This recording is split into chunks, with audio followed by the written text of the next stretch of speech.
Ya, shalom saudara sekalian.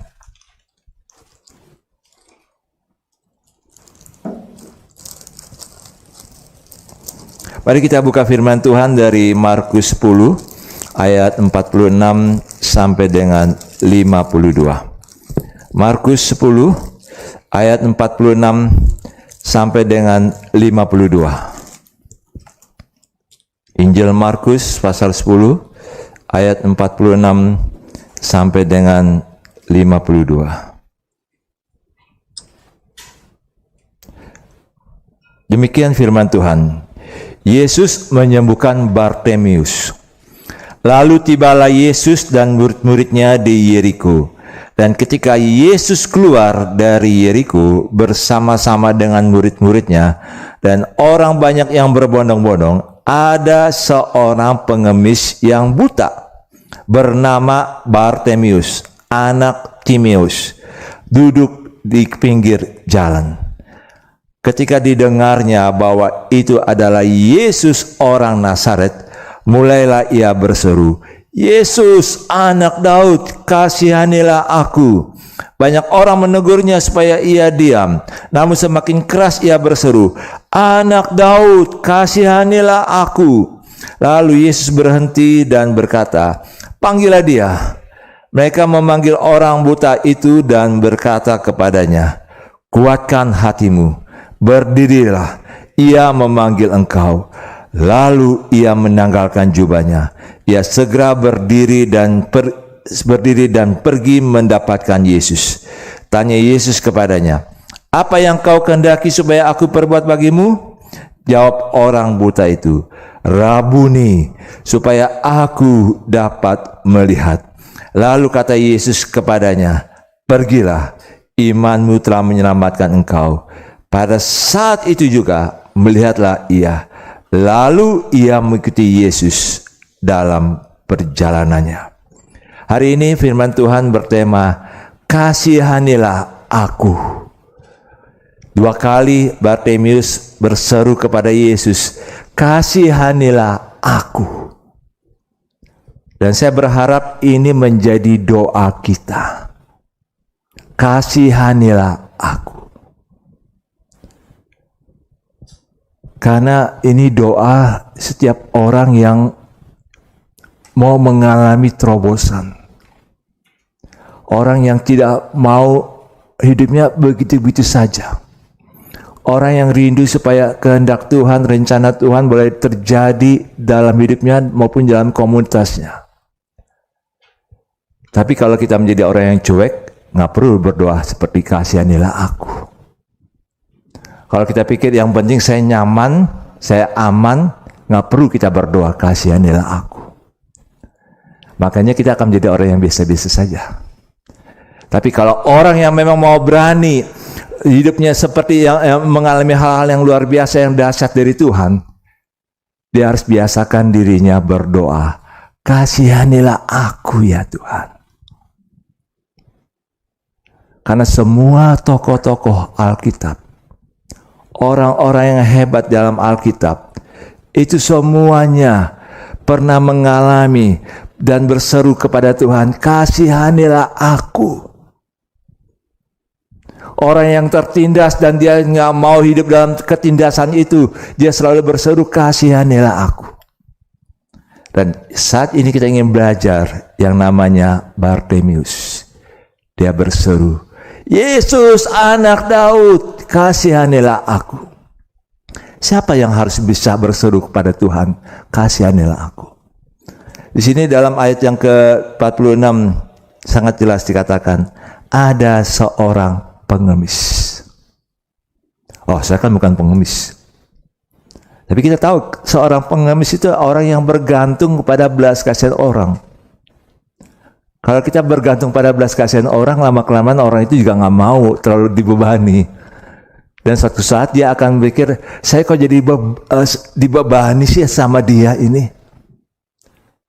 Dan akibatnya apa? Dia jadi berubah. Makanya kalau kita mengandalkan manusia, mengandalkan belas kasihan orang, mengandalkan bos, karena nggak tega dipecat, jadi ya sudahlah ini. Tapi akhirnya jadi beban. Lama kelamaan orang itu akan merasa kehadiran kita jadi beban. Maka kalau kita mau berubah, kita harus bisa, kasihanilah aku ya Tuhan. Seorang yang hanya mengandalkan manusia, mengandalkan kebaikan orang lain. Kita harus katakan, kita harus berubah, kasihanilah aku Tuhan. Yang kedua, yang orang yang harus bisa yang minta berseru pada Tuhan, kasihanilah aku. Dikatakan di sini pengemis yang buta. Pengertian buta itu ada dalam bagian firman Tuhan dalam Yohanes 10 itu Yesus menegur para imam dan orang-orang Farisi yang buta. Bukan buta secara fisik, tapi buta secara rohani. Mereka tahu firman, tapi mereka nggak ngerti firman.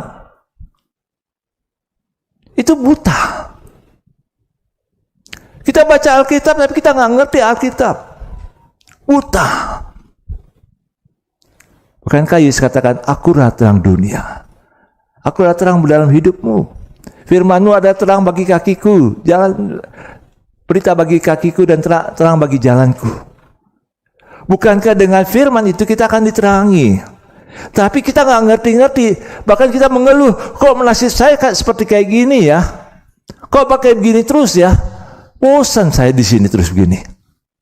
Kok nggak ada perubahan dalam hidup saya? Karena nggak ada terang. Karena kita buta. Saudara, ini yang sering kali tidak disadari banyak orang Kristen. Ini yang banyak kali tidak disadari. Pikirnya hidupnya biasa-biasa saja, aman-aman aja. Firman dianggap sesuatu yang ya nomor 2 lah, nomor sekian. Yang penting kepuasan hati saya, kepuasan jiwa saya, itu yang paling penting. Sehingga firman itu kita nggak perlu renungkan, kita nggak perlu baca. Dan orang seperti ini sebenarnya buta. Buta. Yang ketiga, yang memang kita yang orang yang bisa mengharapkan pertolongan Tuhan, yang bisa berseru kasihanilah aku. Orang yang seringkali diejek, seringkali diolok-olok. Waktu dia lagi ada masalah, orang itu berkata kepada kita, di mana Allahmu? Mungkin bagi sebagian orang yang keluarga Kristen ya mungkin aman-aman aja. Tapi kalau orang yang berada di tengah-tengah keluarga yang bukan non-Kristen, pada saat lagi susah, di mana Tuhanmu? Kok dia tidak sembuhkan engkau? Kok dia biarkan engkau menderita? Itu sesuatu yang nusuk banget loh, yang nusuk banget dalam kehidupannya. Mungkin bagi kita yang keluarganya keluarga Kristen aman, udah kuatkan hatimu, aman, nggak masalah. Tapi bagi mereka yang sedang dalam keadaan yang minoritas, seringkali ditekan. Jadi orang-orang seperti ini harus berkata, kasihanilah aku Tuhan. Yang terakhir, yang orang-orang yang bisa berseru kasihanilah aku, adalah orang yang rindu terjadi perubahan. Transformasi dalam keluarganya, transformasi dalam lingkungannya, transformasi dalam bangsanya. Makanya orang-orang seperti ini selalu katakan, kasihanilah kami Tuhan, kasihanilah aku Tuhan. Karena dia mau ada perubahan. Jadi kalau kita nggak mau ada perubahan di Mangga Besar, ya biasa-biasa saja. Kalau kita tidak mau ada perubahan di kantor, ya biasa-biasa sajalah. Yang penting datang, aman, semua beres kerja. Habis kerja pulang. Akhir bulan terima gaji. Tapi nggak ada perubahan. Makanya orang-orang Kristen yang kehadiran orang-orang Kristen yang tidak bawa perubahan, lama-kelamaan dia dicengkram oleh iblis. Dalam sistem yang iblis bangun sehingga dia dicengkram, sehingga dia baru kaget. Oh, saya sudah terjepit.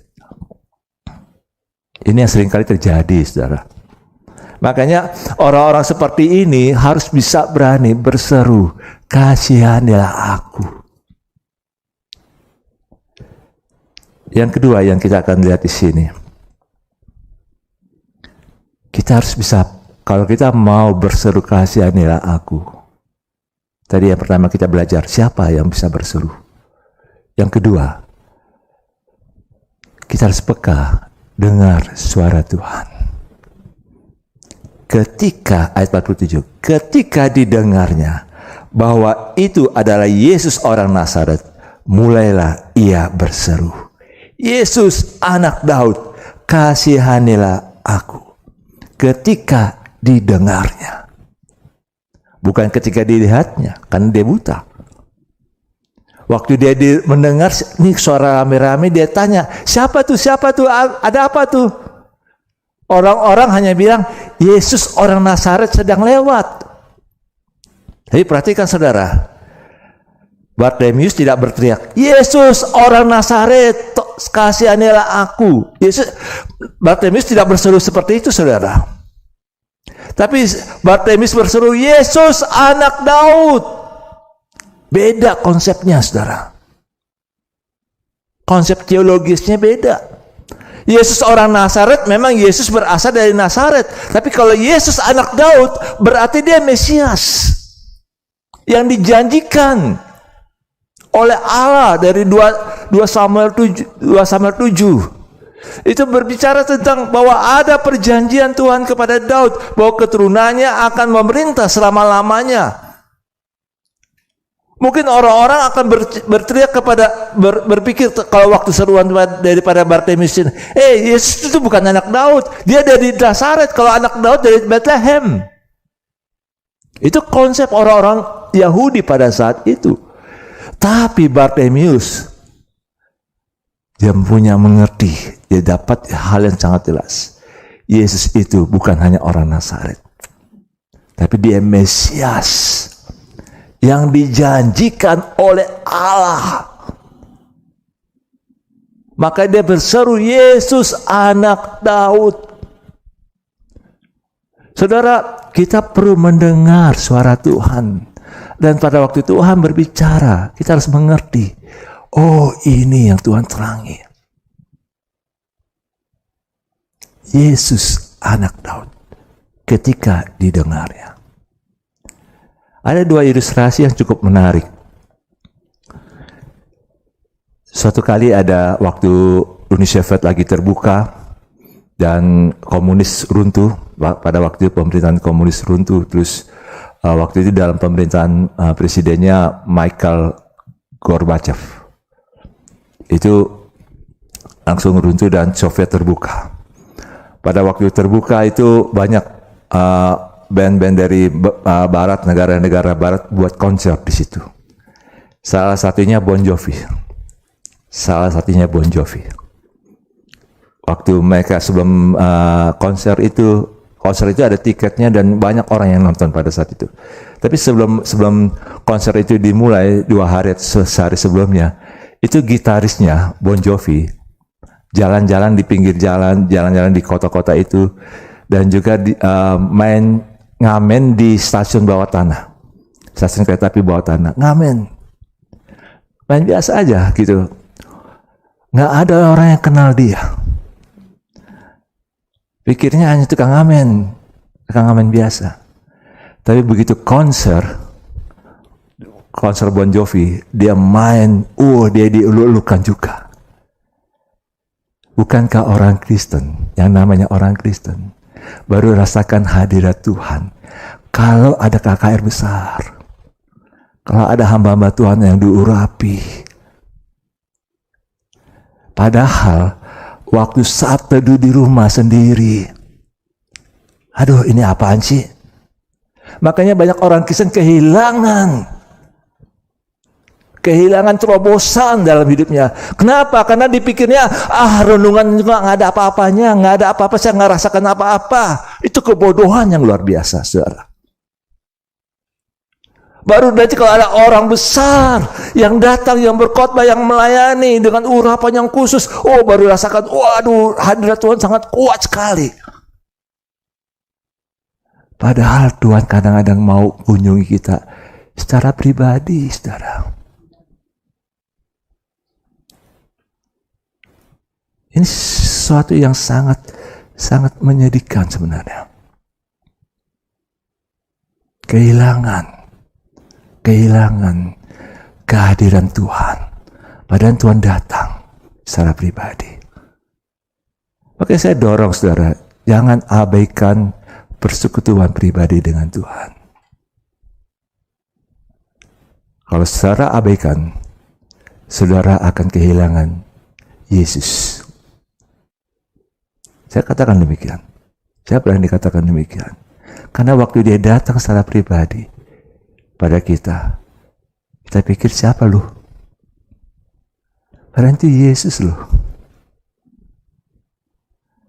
Yesus yang ingin berbisik kepada kita, ingin berbicara pada kita, ingin berbicara secara pribadi. Kita mau rasakan, aduh kalau ada orang sama-sama, kita dikuatkan, kita boleh ini. Tapi kadang-kadang Yesus bicara secara pribadi. Ada ilustrasi yang kedua yang agak beda sedikit. Kadang-kadang kita berpikir, maunya pertolongan Tuhan itu udah sesuatu yang sangat dahsyat.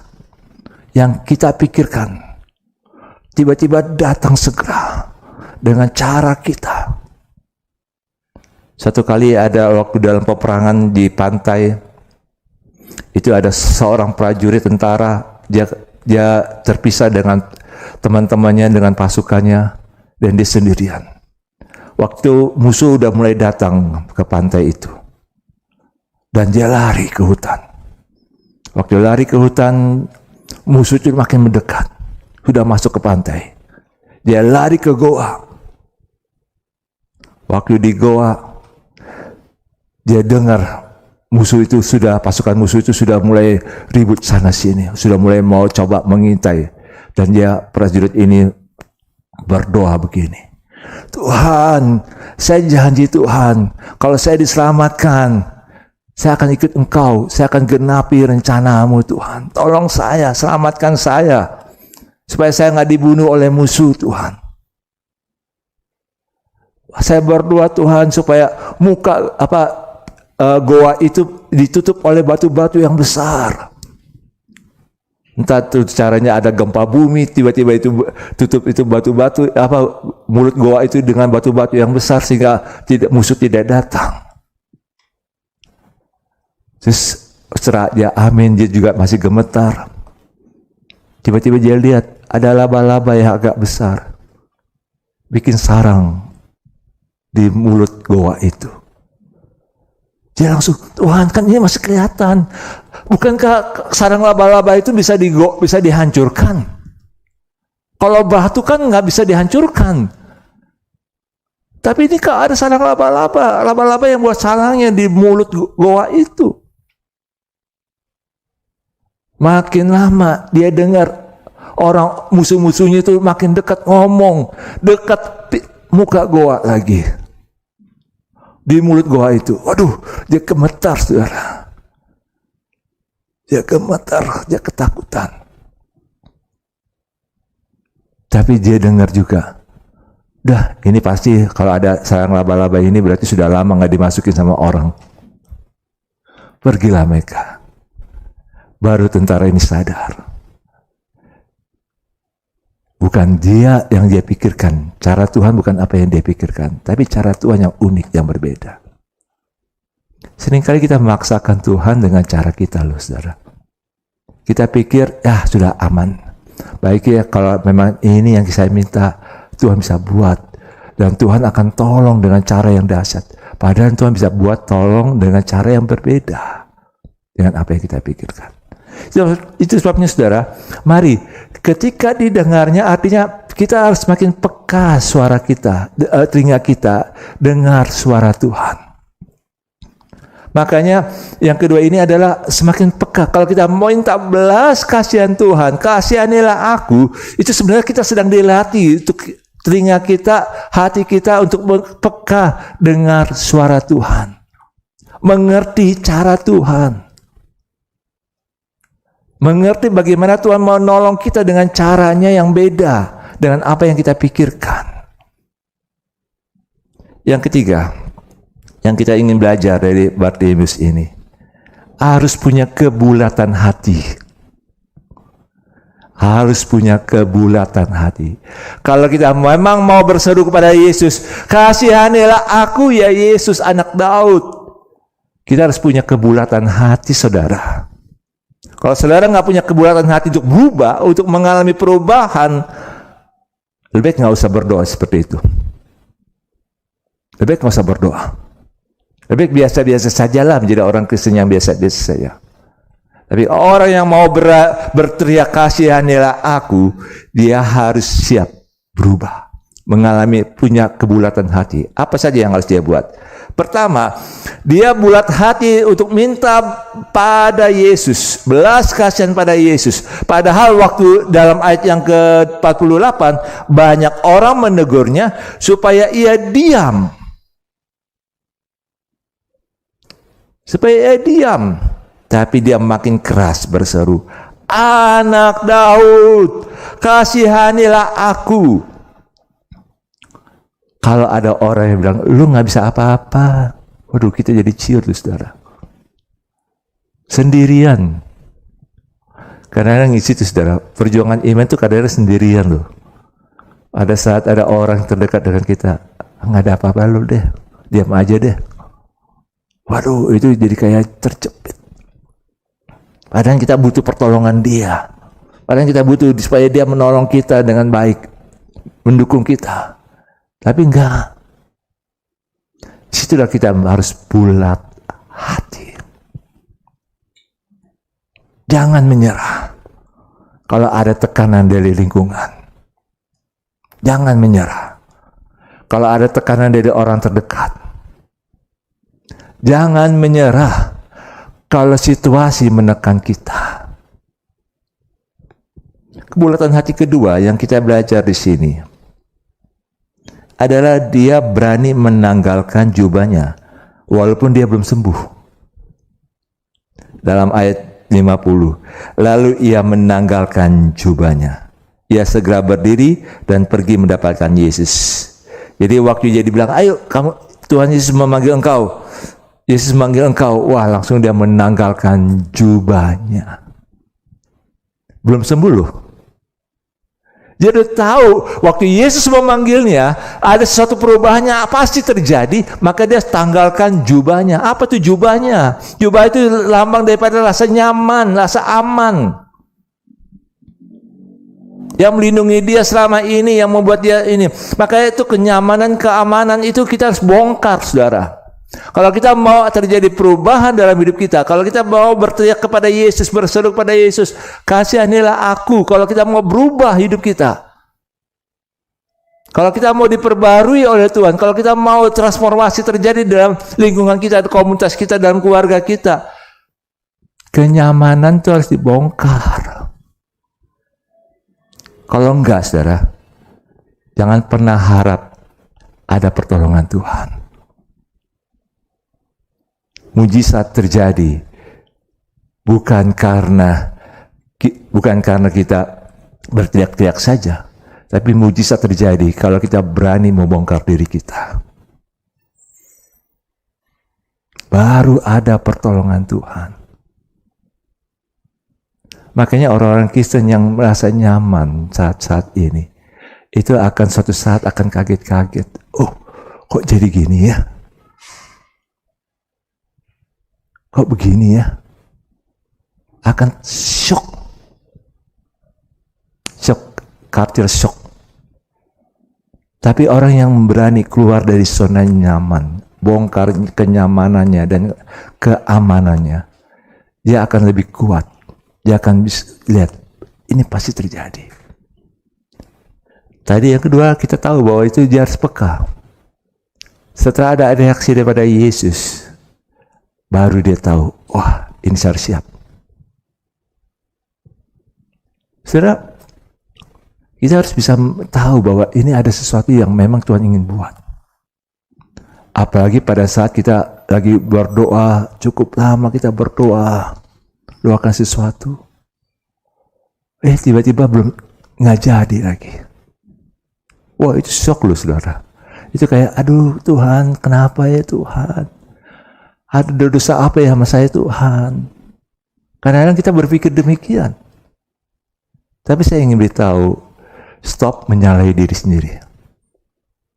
Kalau saudara sedang mengalami seolah-olah Tuhan katakan, waktuku belum tiba. Waktuku belum tiba untuk menolongmu. Kalau saudara mendengar suara seperti itu, tahu seperti itu, saya ingin katakan, jangan diam. Siapkan hati kita untuk sesuatu yang dahsyat yang sebentar lagi Tuhan akan buat. Contohnya apa? Mari kita belajar dari perjamuan di Kana. Waktu Maria minta kepada Yesus, Yesus tolonglah mereka kekurangan anggur. Yesus berkata, waktuku belum tiba, ibu. Tapi apa yang dilakukan oleh Maria? Maria pergi ke pelayan-pelayan di perjamuan itu. Lakukan saja apa yang dia katakan. Apa yang Yesus katakan. Lakukan saja deh. Nggak lama kemudian Yesus datang kepada pelayan-pelayan itu. Apa yang Yesus katakan kepada pelayan-pelayan itu? Tuanglah air ke tempayan-tempayan anggur itu. Saudara pikir, pelayan-pelayan ini bisa, kalau orang logis, air, anggurnya mana? Tapi dibilang tuanglah air. Ya sudah disiapkan, pelayan-pelayan itu sudah disiapkan oleh Maria. Pekalah dengan taatlah apa yang Yesus katakan kepadamu. Jadi saudara, kalau saudara merasa doa saudara tertunda lagi jawaban doa saudara, jangan kecewa. Semakin peka, semakin pertajam kepekaan rohani saudara, supaya tahu nih, kira-kira apa Tuhan yang mau Tuhan buat ini. Berarti ini nggak lama lagi, sebentar lagi. Makanya saudara, ini pergumulan yang tidak mudah saudara. Hal-hal yang kayak gini tuh kadang-kadang kita jadi kayak ciut. Makanya orang yang punya kebulatan hati, dia tidak akan menyerah sampai Tuhan menjawab sampai tuntas. Orang yang bulat hati. Sehingga pada waktu dia datang kepada Yesus, dia juga punya kebulatan hati untuk punya tujuan hidup yang jelas. Waktu Yesus tanya kepada Bartimeus ini dalam ayat 51, tanya Yesus kepadanya, apa yang kau kehendaki supaya aku perbuat bagimu? Perhatikan, orang buta ini jawab orang buta, Rabuni, supaya aku dapat melihat. Pengemis ini nggak bilang, Rabuni, berikan saya uang yang banyak. Tapi dia katakan, Rabuni, supaya aku dapat melihat. Ini kebulatan hati yang tulus. Dia tahu ini kebutuhan dia. Bukan yang lain. Ini tapi kebutuhan dia. Dapat melihat. Jangan tergoda tujuan doa kita untuk hal-hal yang sifatnya berkat materi saja. Tapi biar kita punya tujuan hidup kita supaya kita bisa melihat apa rencana Tuhan yang besar dalam hidup kita. Yang sifatnya finansial itu hanya sementara saudara, yang bersifatnya materi. Tapi kalau kita bisa melihat rencana Tuhan, kehendak Tuhan dalam hidup kita, itu yang membuat kita jadi tenang, saudara. Itu jadi tenang. Yang keempat, terjadi perubahan hidup yang luar biasa. Mari kita perhatikan di sini. Dalam ayat yang ke-51. Setelah dia meninggalkan, setelah waktu Yesus katakan, apa yang kau kehendaki supaya aku perbuat bagimu? Perhatikan jawab orang buta itu. Kata pertama, Rabuni. Rabuni itu artinya guruku. Artinya, Yesus, apa yang kau katakan aku mau taat. Kalau kita berseru-seru kepada Yesus, kasihanilah aku, tapi kita tidak mau sertai dengan ketaatan kita mutlak kepada Yesus, maka kita akan menjadi orang yang hanya berharap mujizat. Tapi kita nggak berharap hubungan pribadi dengan Tuhan kita. Itu kerugian besar, saudara. Orang-orang Kristen yang hanya mengharapkan mujizat, tapi nggak mengharapkan pribadi Yesus, punya hubungan pribadi dengan Yesus secara pribadi, itu kerugian besar bagi orang Kristen. Kerugian besar bagi orang Kristen. Kenapa demikian? Karena orang Kristen hanya mengharapkan mujizat. Tapi orang buta ini, saudara, dia katakan Rabuni, dia mau taat. Dia mau taat mutlak. Yang berikutnya, dalam ayat 52. Lalu kata Yesus kepadanya, pergilah, imanmu telah menyelamatkan kau. Yesus katakan kepada Bartimeus ini, pergilah. Kau boleh pergi setelah sembuh ini. Tapi perhatikan, dalam ayat 52 bagian berikutnya, pada saat itu juga melihatlah ia, lalu apa dikatakan? Ia mengikuti Yesus dalam perjalanannya. Ini Yesus katakan, pergilah. Engkau sekarang udah bisa melihat. Tapi orang ini, saudara, dia berani punya komitmen, saya harus ikut Yesus dalam perjalanan Yesus. 2 minggu lagi Yesus disalibkan pada saat itu, saudara. Saudara bisa bayangkan orang yang baru disembuhkan, tiba-tiba baru ikut Yesus 2 minggu, tiba-tiba melihat Yesus itu disalibkan. Bagaimana syoknya dia? Tapi dia tetap katakan, firman Tuhan katakan, dia mengikuti Yesus dalam perjalanannya. Ini yang Yesus butuhkan. Orang-orang yang berseru, kasihanilah aku, harus punya komitmen untuk mengikuti Yesus, untuk taat kepada Yesus. Apa yang Yesus katakan? Saudara yang dikasihi oleh Tuhan Yesus, saya ingin mengajak kita, mari kita belajar dari hari ke hari taat. Kalau enggak, kita akan mengalami banyak masalah demi masalah. Justru dalam ketaatan kita rasa aman. Kita mengalami keamanan yang sejati. Tapi kalau kita nggak taat, kita sedang membangun rasa aman yang palsu, saudara. Hati-hati di situ, saudara. Kita harus bahaya, harus sadari di situ. Pakai ketaatan kepada Tuhan, memang itu membuat kita nggak aman, nggak nyaman sebenarnya. Tapi justru itu kita mengalami keamanan yang sejati dalam Yesus. Dan Bartimeus ini tetap ikut. Makanya sampai dia ditulis oleh Markus dalam Injilnya. Markus tahu ini Bartimeus. Kenapa? Karena Bartimeus sampai Markus menulis Injil ini, Markus kenal yang namanya Bartimeus. Karena dia tetap ikut Yesus. Walaupun banyak orang yang harus disalibkan, walaupun banyak orang Kristen yang mati, tetap dia ikut Yesus. Ada orang-orang yang mengalami mujizat-mujizat Yesus nggak dikenal oleh penulis-penulis Injil namanya, nggak disebut namanya. Tapi Bartimeus ini disebut namanya, karena dia tetap setia. Saudara, mari kita belajar di sini. Kita belajar dari Bartimeus ini. Setiap kita tetap membutuhkan, kasihanilah aku. Kalau kita betul-betul membutuhkan pertolongan Tuhan, maka kita akan terus berseru.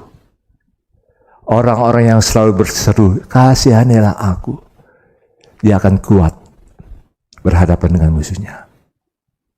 Dia akan tetap kuat berhadapan dengan masalah hidupnya. Tapi orang yang tidak berani, yang tidak mau berseru pada Yesus, kasihanilah aku, dia akan lemah berhadapan dengan dunia. Dia akan lemah berhadapan dengan dunia. Saya mengajak kita untuk betul-betul terus setiap hari, kasihanilah aku.